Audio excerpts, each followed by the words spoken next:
Hey,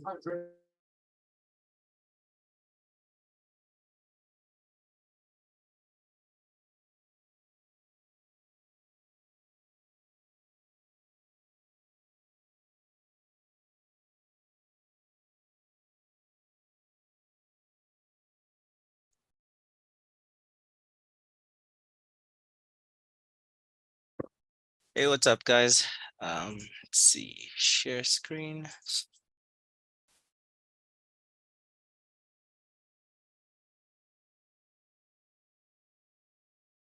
Yes.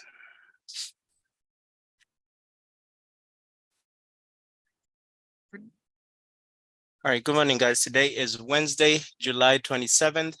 As always, we'll be doing analysis for US 30, gold, and EU.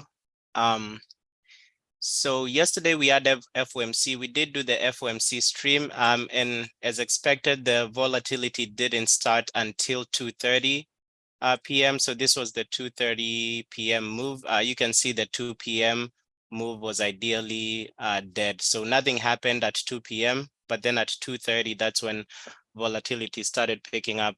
So I'd entered a buy on gold, but I chose to get out because the 2:30 p.m. move was coming. But I ended up at break even yesterday, but the trade shot into profit. But for today, looking at what we have, US 30, we have these two trend lines to the upside, and you can see US 30 is in an uptrend.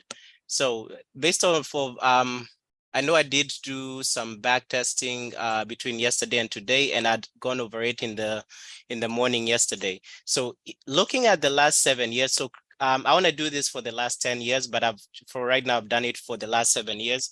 So what I'm doing, I'm just putting the daily time frame, and you can do this with an instrument you normally trade a lot.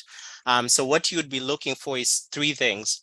What was the high, what month was the high of the year? What month was the low of the year? So currently, and I'll come back to 2023, but if we look at 2022 right here, the high of the year was the first week of January 2022. The low of the year was the first 2 weeks of October. So what you would want to do then is find the mid range, so the median between the high of the year and the low of the year. So you find what month was between, or what months were between these two, the high and the low of the year. So in the case of 2022, it was May and June. And around May and June, that's when you saw this sell, this heavy sell right here, right? And then the high of the year came in October. Is it October? No. I'm sorry. High of the year, January, and then the low of the year came right here in October. So June, May and June right here was that midpoint between the high and the low of the year. And then that's when you had that reversal. Same thing with 2021. If we do 2021, low of the year was first week of February. High of the year was last week of December. The mid range was July. Again, if we look at July here, we had this sell around here, July 12th. It wasn't a big sell because you can see ideally the whole of 2021, the whole year was trending from the low of the year in February to the high of the year last week of December. So 2021 was mostly an uptrend year, but you can see that sell that came in around July 8th. Same thing, 2020 was an anomaly due to COVID, but same rules apply. Low of the year, last week of March 2020, high of the year, last week of December 2020. Mid-range here, if we look at it, was July 2022, and you can see we had a sell on 24th July for about 27,080 to 26,080, so about 1,000 pip sell. So that was the mid-range of the whole year.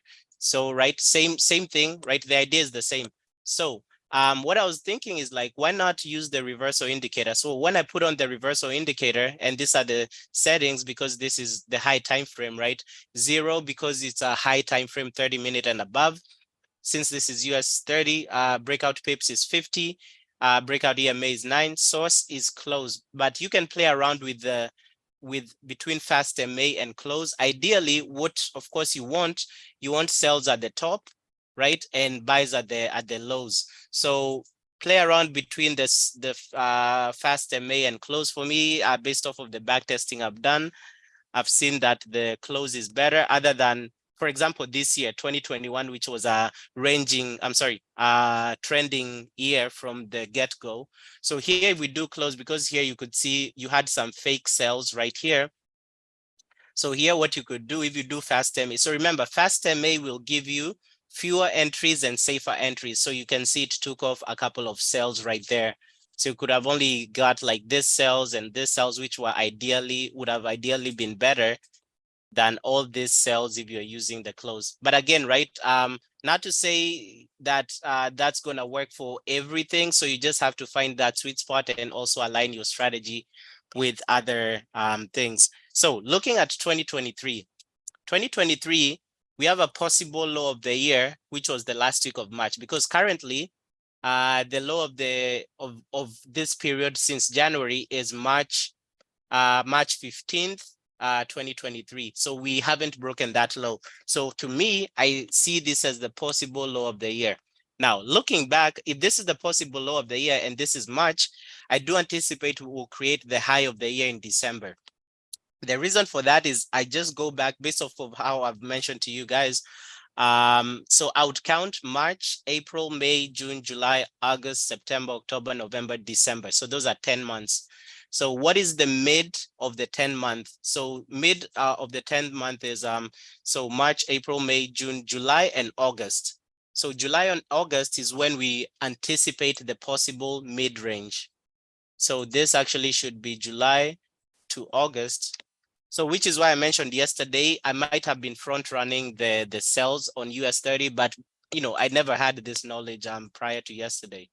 So possible mid-range is July and August. So we did have a year that had that. So in 2020, we did have a low of the year in March 2020, mid-range in July, and high of the year in December. So to me, and no other year has had low of the year in March, other than the last 7 years, other than January and February. So based off of the back, because I've done up to 2016. So I do anticipate the same thing for March 2020, where we had low of the year in March and high of the year in December. So I'm waiting for a sell. So my ideal sell would be on the daily time frame. So keep in mind, even the reversal indicator, it had also given a reversal on the 4-hour time frame. But for me, in this instance, I was already in the reversal for the 1 hour. So for me, the best entry here would be either the daily time frame or using the breakout scanner. Oh, gold is dying. Using the breakout scanner, having a sell on the 1 hour time frame, or what's the other one I said? Having a sell on the 1 hour time frame using the crosses indicator right here. And you can see we are far from getting that. So that's what I'm looking at. Also, one thing I forgot to go over with you guys yesterday. So you can see yesterday, these are the positions I got locked in. I got locked into 2 sells and 2 buys, ideally being break even using that automated strategy.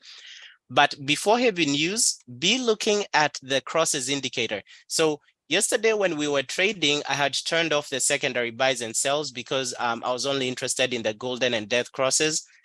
But if I turn this on, since we're already in a sell momentum, if I turn this on and leave the buys, you can see news was right here, right? This was the 2:30 p.m. move. Look at 2:15 p.m. we had a buy signal. And I've noticed this in, I think, last CPI, maybe last FOMC as well, where using the crosses indicator, just turn on all signals. So both the golden and death crosses and the secondary buys and sells, and then see what signal you get before news happens. So this signal, unfortunately, I hadn't turned on the buys, secondary buys yesterday, because I would have said we could have taken this. Because keep in mind, based off of this strategy, what are we looking for? We are looking for the first 3 to 4 trades.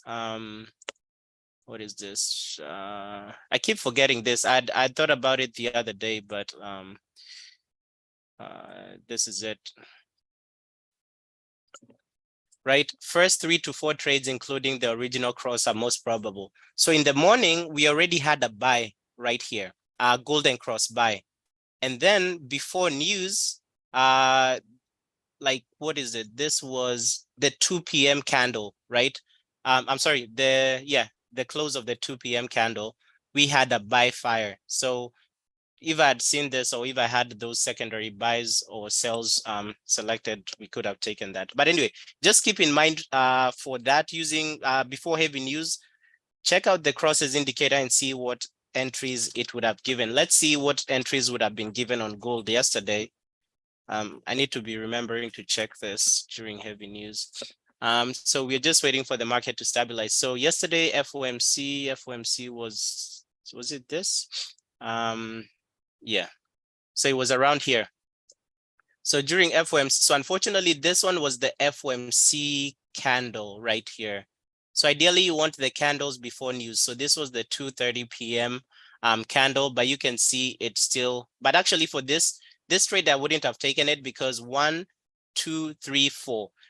It had already gone past the 4 entries. So for gold, I wouldn't have taken it. But US30 was perfect because, as you can see, for US30 here, we were at 1, 2, 3. So that would have been the second entry. And you can see later on in the night, we still have 1, 2, 3, 4. So currently the 4 entries are still running. So I do still expect US30 to pump up. So coming back to our normal chart right here, you can see price is clearly in an uptrend. We have these 2 trend lines. So 1, 2, there's this new trend line that I found here. I wanted to draw it this way, but remember, I hate when trend lines cut through price. So you can draw it this way as well, but I don't like cutting through candles like this. So this is why I didn't originate that trend line from this lower high. So for this near upper trend line here, it's from this higher high to this higher high. So I do anticipate, so it's either this trend line that's going to give us the reversal, or possibly this one that's around where I mentioned, right? 35,880 and 36,000. So for me right now, I am not looking for sells on US30 until we get any of those 3 entries that I mentioned. Any questions regarding US30 right now?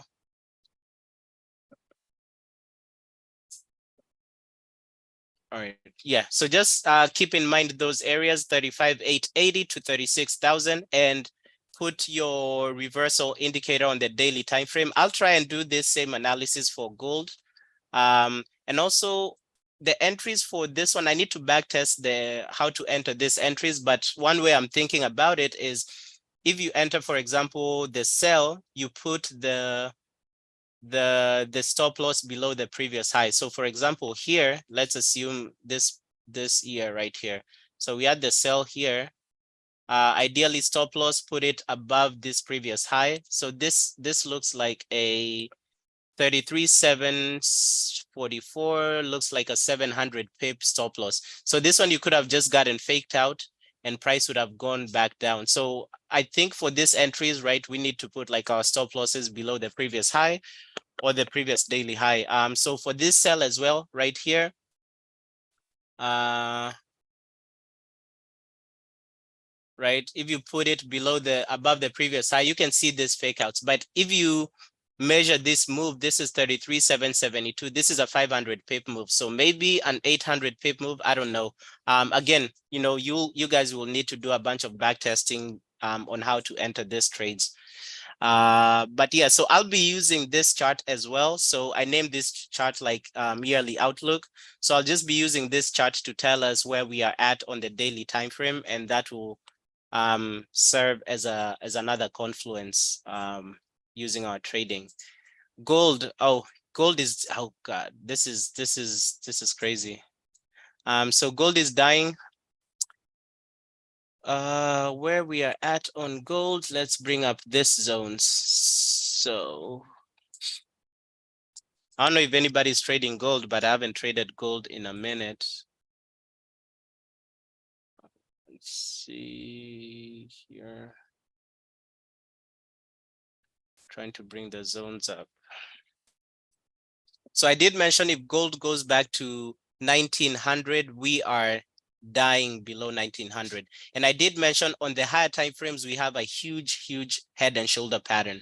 So you can see for gold, we have this 4-hour bullish zone. If this 4-hour bullish low is broken, which means gold would need to break this trend line, we are done with gold. Gold is ideally falling heavy. So let's see that head and shoulder pattern on the higher time frame. So yesterday during FOMC, they had tried to take out this head and shoulder pattern like they did for US 30, but the head and shoulder pattern is still active for gold. So you can see we can possibly, so this is 1903, right? Where the first completion of the head and shoulder pattern is. Now, if they do come back to 1900, look at how many times this 1900 has been tested.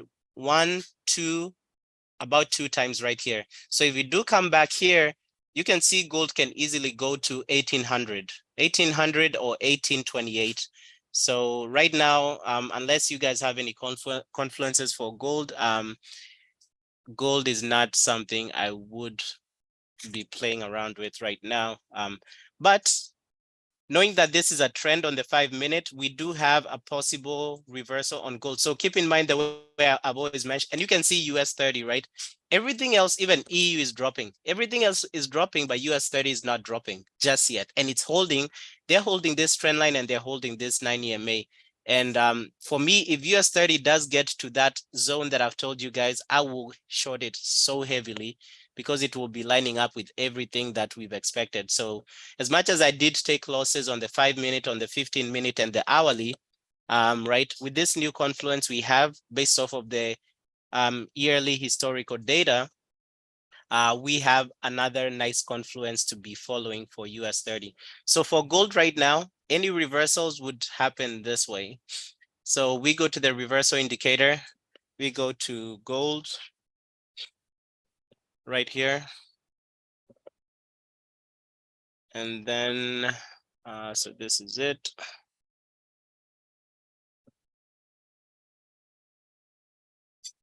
And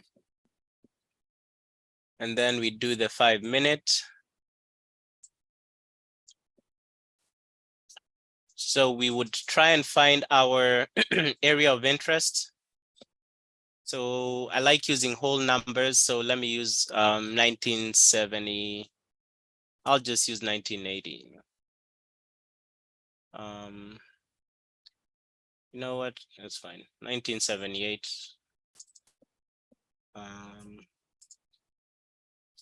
Oh, should be it.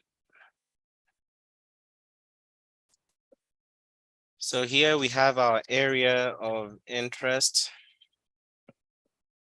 Then we have the threshold right here, which for gold is 150 pips, which means a $15 move. So $15 less 78 is 63. So you can see how big of a move this is. So this is perfect. So 63. If we do get an entry during the live session, we'll see if we'll take it. So this is 150 pips. And since this is gold, I come in here, I change this. So 50, 50, since this is the 5-minute, this should be 1. Excuse me. And since we're looking for buys, would be that way. So until gold gives us a buy, I would like gold to keep melting from down here, because the heavier it goes down, the better any reversal would be. But just keep in mind, on the higher time frames, we are dropping heavy. Gold is bearish. It's already broken this lower low, this lower low, this lower low, and this lower low. So if gold keeps dropping, you know, keep an eye out on this particular trend lines. And right here, you can see gold is coming back to this. Now the daily bearish low is at, oh, I think I know what happened. We had the daily bearish low at 1960. I know we've been having, I'm sorry, daily bearish high at 1960, right? You guys remember that, right? This daily bearish high at 1961. That's been holding price from going to the all-time high from to the 2000s. So if you've traded with me the last few weeks, you do know that 1960 has been a major reason for me to be selling gold. I know I was selling gold like a few weeks ago, and it was primarily due to this daily bearish high. I have to reset the zones. So this daily bearish high overrides anything. So if gold breaks down and closes below the daily bearish low, we have the 4-hour bearish high and low that's right there, 1936 to 1929. And gold, look at that. Buyers don't have any. So same thing for US30. The same way. If I turn on right here, sellers don't have anything to bring US30 back down based off of where it is. I mean, we have this hourly bearish high and low, but we also have an hourly bullish high and low. So same thing. US30 sellers don't have anything to bring US30 back down with. If gold closes below 1927, buyers don't have anything to bring back gold back up in the long term. So that's why I do see a continuous melt for gold in the long term. But of course, there's going to be some retracement along the way. So EU as well, we do have a reversal for EU. But given that, so remember the trend on FX pairs is 50 pips. So let me see, I haven't traded EU in a minute. So this would be 389. I'm calling that 400. So it would be like 1090. Yeah, so there's also a reversal on EU as well. So let me come here. But for me, I'm just gonna do one. I'm not gonna do both EU and gold. In any case, I probably need, I'll probably just stick to EU. Consolidation, call this 500 or area of interest. All right, let me reply to something real quick.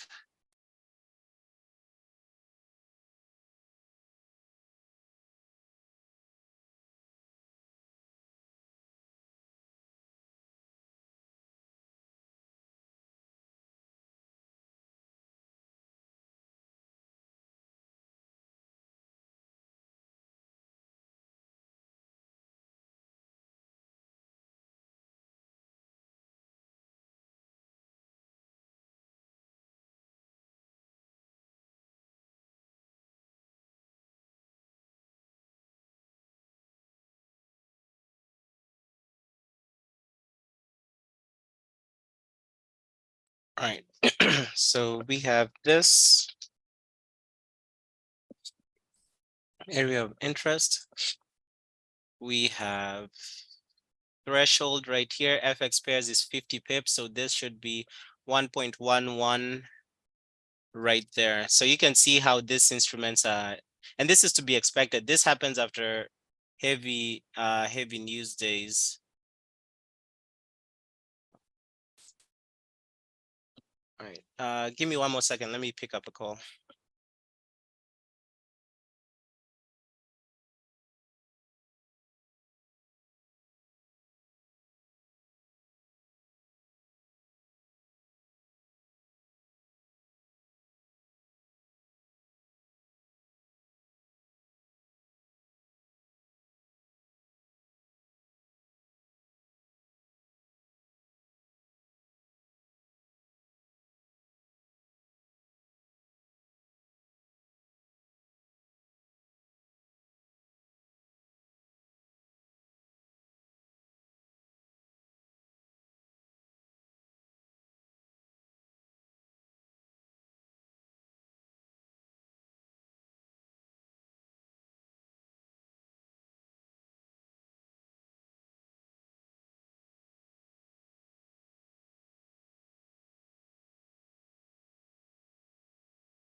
All right. Hey guys, I'm back. I'm sorry about that. So EU here, let's do this as 50 pips.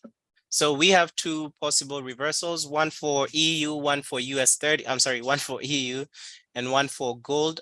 So let's just analyze this two because those are the entries we might get. So gold, we know overall, we have a head and shoulder pattern on the higher time frames. So let's see what we do have on EU.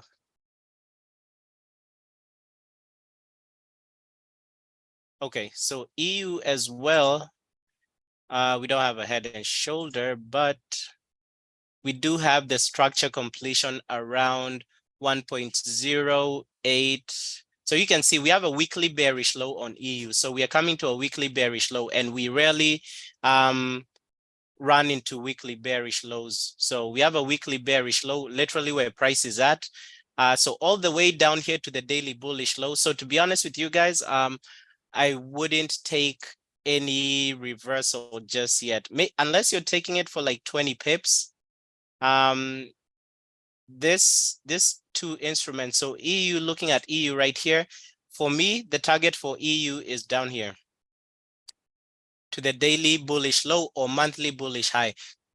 So in any case, I would be trying to catch sells, but given the heaviness of this drop is just too many red flags for me. But that is my analysis for you guys. EU, as much as we do have the reversal, we are rejecting from the weekly bearish low. Below that, we have 4-hour bearish order blocks and hourly bearish order blocks.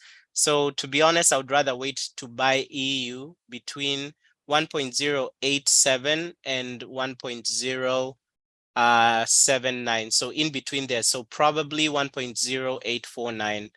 So knowing that, I would have wanted to catch a reversal if we did have a bullish order block here, but and you can see also, right, we have these two trend lines to the downside. So keep in mind, for example, this trend line right here, it's been retested a couple of times, right? So it is very possible EU will keep dropping to this trend line down here.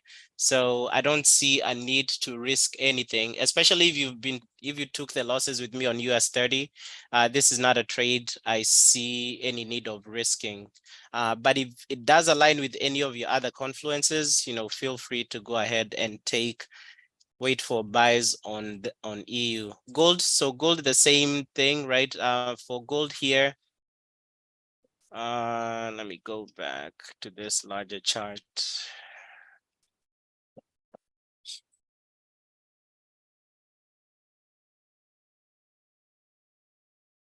Gold, same thing, right? We just passed that daily bearish high. We are coming to the daily bearish low. So I do see continuation of gold to the downside.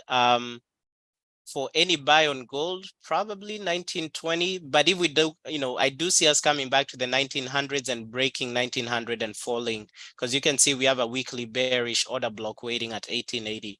So yeah, for me, it just doesn't make sense to catch any buys for now.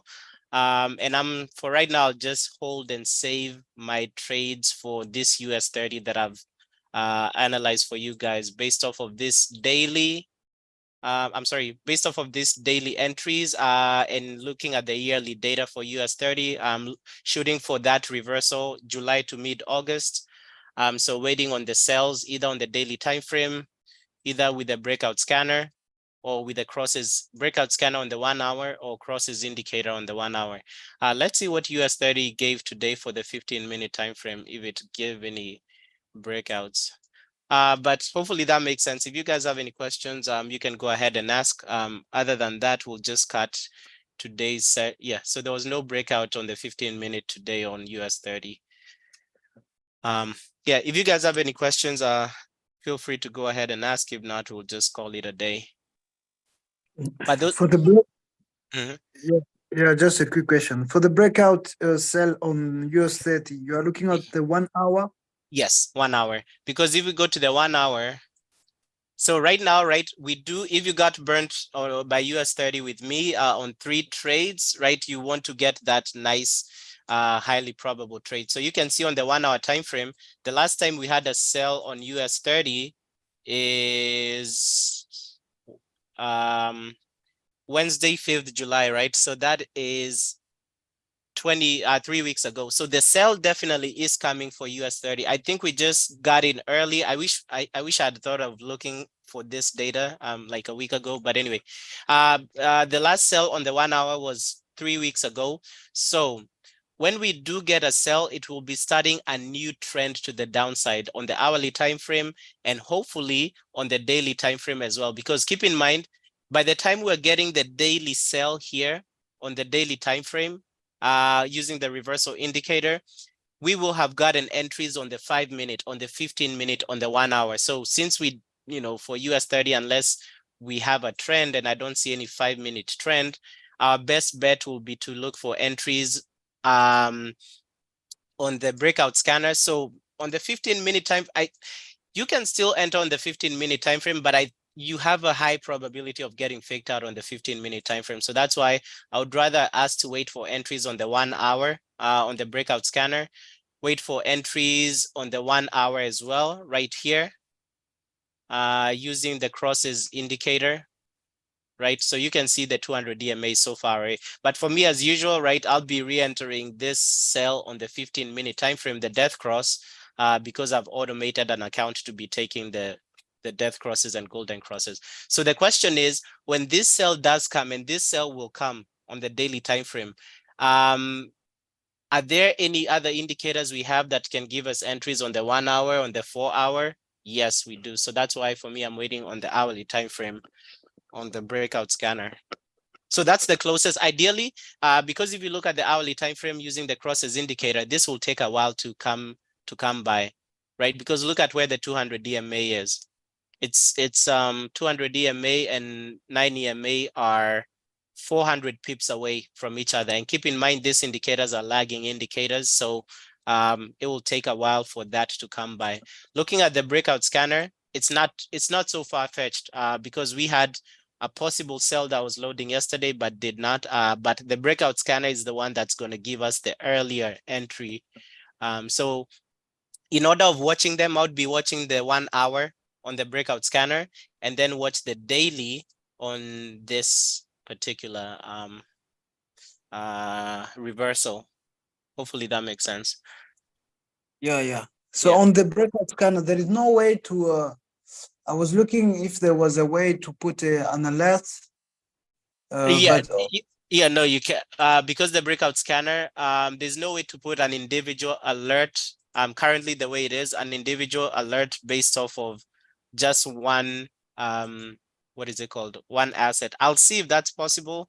Because right now the breakout scanner ideally scans for all of this. So if you put any alert, it's gonna give you an alert for everything. So yeah, I'll see if there's a way to incorporate to get an alert based off of one instrument only. So I'll see. I'll ask my programmer to see if we can get that. Yeah, I was also looking for that as well, and I was like, one has to literally keep an eye on it. Yeah, but I'll check that for you and let you know probably tomorrow. okay, thank you, bro. All right. Any last questions from anyone? All right. Yeah. So today has been a trying week. So for me, I took 2 losses for US 30, only 2% down. So that's the importance of having that. And lastly for US 30, keep in mind it doesn't have to go to this trend line, right? So as much as I mentioned 35,800, which is why I'm referring to you guys using the breakout scanner and using the daily time frame. US 30 does not have to come to 35,880. This can be the final trend line it touches. And here you can see we have a rising wedge pattern right here, which after a rising wedge, you'd expect break back down. So again, I don't trade this, especially the wedges. Again, I haven't traded them before, but I can tell this is a rising wedge pattern. And after a rising wedge pattern, you expect a breakdown to the downside. So maybe this is the current high of the year for US 30. Who knows, right? Maybe this is the current high. Before that, daily sell comes in. So I think we're going to get this daily sell maybe on Monday or Tuesday of next week. So just observe that for US 30. So US 30 definitely does not have to come to 35,880 or 36,000. So which is why I've given you guys those 3 entries that are right here. Sell on the daily, sell on the hourly on the breakout scanner, sell on the hourly on the crosses indicator. So this is what I'll be using. Whichever comes first, that's what I'll enter with. And ideally, if I enter, I want my stop loss to be above the high. So let's assume this will be the high that's established. So wherever that sell comes in, I'll be putting my stop loss, so maybe above this trend line right here, above. Stop loss will probably be about 35,800. So if we get the sell here, right, that's like a 300 pip stop loss. If we get the sell here, that will be like here. And definitely I'll be going for like 4% on that particular trade, or 3%. But yeah, just trade safe and just manage your risk properly. Any last questions? Okay, and definitely use all these indicators, right? Like back tests. Always challenge yourself. Like for me, this yearly analysis is just something I thought of yesterday. And definitely you can see it gave us a pattern for US 30. So use this same pattern. Whether it's on gold, if you normally trade EU a lot, I'm pretty sure you'll find a pattern because markets are normally cyclical. So whatever happens today or whatever happens this year is bound to repeat itself in future, or is bound to have happened sometime in the past. So if you find these patterns, you can easily be waiting for those swing positions to enter the trade. Also, right, use all these indicators we have, whether it's on the 4-hour time frame. See the entries you're getting on the 4-hour time frame. See the entries you're getting on the daily time frame, and you can easily get like a strategy for yourself. And you can say, okay, I'm only going to be trading 5 times a year with my funded account, and I'm going to be going for 3% risk, right? So for example, if you chose to do that maybe on this indicator, who knows how much I'm sorry, using this settings on the daily, who knows how much you could have made. So just use these indicators and stress test them. Take them even to the weekly, take them to the yearly time frame, take them to the monthly. See the entries you're getting. Ideally, what you're looking for is sells on the highs and buys on the lows. That's this, that's the basic thing you're looking for. And once you do that, trust me, you will find a pattern, and then maybe that will be your edge going forward. So as I mentioned, for this reversal on the daily time frame, play around between the fast MA and close. See what gives you a better entry. Again, you're looking for sells at the highs and buys at the lows. For me, I think close is better, but it depends. Again, it's not going to be the same for every year. So you're just looking for that optimal setting. But other than that, I will see you guys tomorrow for closing out the week. If we do get that sell at any time, I'll send it out to you guys. But keep in mind also tomorrow is Friday. And what we know about Fridays, it's either reversal or continuation days. So instead of trading tomorrow, look for trades for tomorrow today. So I normally say enter Friday's trades on Thursday, beginning of New York to mid New York. So based off of this analysis that I've given you guys, think about what makes sense. For me, I do see more continuation with gold and EU to the downside. I definitely see a short-term retracement. The question is, will that short-term retracement hit your full TP before continuation tomorrow on Friday? Because I do see gold dropping later on and EU also dropping to complete that inverse head and shoulder. I do see US 30 retracing a little bit and then continuing to the upside, and hopefully getting that sell either Sunday or Monday of next week. But other than that, I will talk to you guys tomorrow. All right, bye guys.